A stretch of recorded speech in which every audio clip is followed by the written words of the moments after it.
Hello നമസ്കാരം കൂട്ടുകാരെ, ഒരുപാടധികം സുഹൃത്തുക്കൾ മെസ്സേജ് അയക്കാറുണ്ട് യു കെയിലേക്ക് എങ്ങനെ വരണം. അവർക്കൊക്കെ ഞാൻ റിപ്ലൈ അയക്കാൻ തന്നെ സത്യം പറഞ്ഞ മടിയാണ്. നഴ്സിംഗ് വേക്കൻസി ഉണ്ടോ, കെയർ വേക്കൻസി ആയിട്ട് ഏതെങ്കിലും നല്ല ഏജൻസി അറിയാമോ, ഡ്രൈവർ വേക്കൻസി ഉണ്ടോ എന്നൊക്കെ ചോദിച്ചിട്ട്.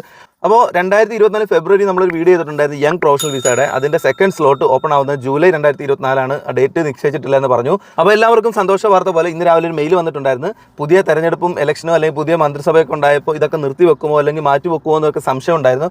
എന്തെന്നായാലും ജൂലൈ 2024 16 തീയതി ഇന്ത്യൻ ടൈം 1:30 സ്ലോട്ട് ഓപ്പൺ ആവുന്നുണ്ട്. അതുപോലെ 18 ജൂലൈ 2024 ഉച്ചയ്ക്ക് 1:30 ഈ സ്ലോട്ട് ക്ലോസ് ആവുന്നുണ്ട്. ചുരുക്കി പറഞ്ഞ 48 മണിക്കൂർ മാത്രമേ ഉള്ളൂ നിങ്ങളുടെ മുമ്പിൽ. നിങ്ങൾ മാക്സിമം ഈ ടൈം യൂട്ടിലൈസ് ചെയ്യുക. അപ്പോൾ ഇതിന് വേണ്ട ക്രൈറ്റീരിയ എന്ന് പറഞ്ഞാൽ ഇന്ത്യൻ സിറ്റിസൺ ആയിരിക്കണം, അതുപോലെ 18 വയസ്സിന് 30 വയസ്സിന് ഇടയ്ക്കുള്ള ഒരാളായിരിക്കണം, 18 വയസ്സുള്ള ഒരു കുട്ടി നിങ്ങൾക്ക് പാടില്ല, അതുപോലെ തന്നെ ഡിഗ്രി ഹോൾഡർ ആയിരിക്കണം. ഇത്രയും ക്രൈറ്റീരിയ മീറ്റ് ചെയ്യുന്നുണ്ടെങ്കിൽ നിങ്ങൾ മാക്സിമം ഇതിലേക്ക് അപ്ലൈ ചെയ്യുക. നിങ്ങൾ അടുത്ത സംശയം, എന്നെക്കാട്ടി എത്രയോ സർട്ടിഫിക്കറ്റ്സ് ഉള്ളവരോ അല്ലെങ്കിൽ പഠിപ്പുള്ളവരൊക്കെ ഉണ്ടല്ലോ, അവരൊക്കെ അപ്ലൈ ചെയ്ത് അവർക്ക് ആദ്യം കിട്ടുമല്ലോ എന്ന്. അപ്പോൾ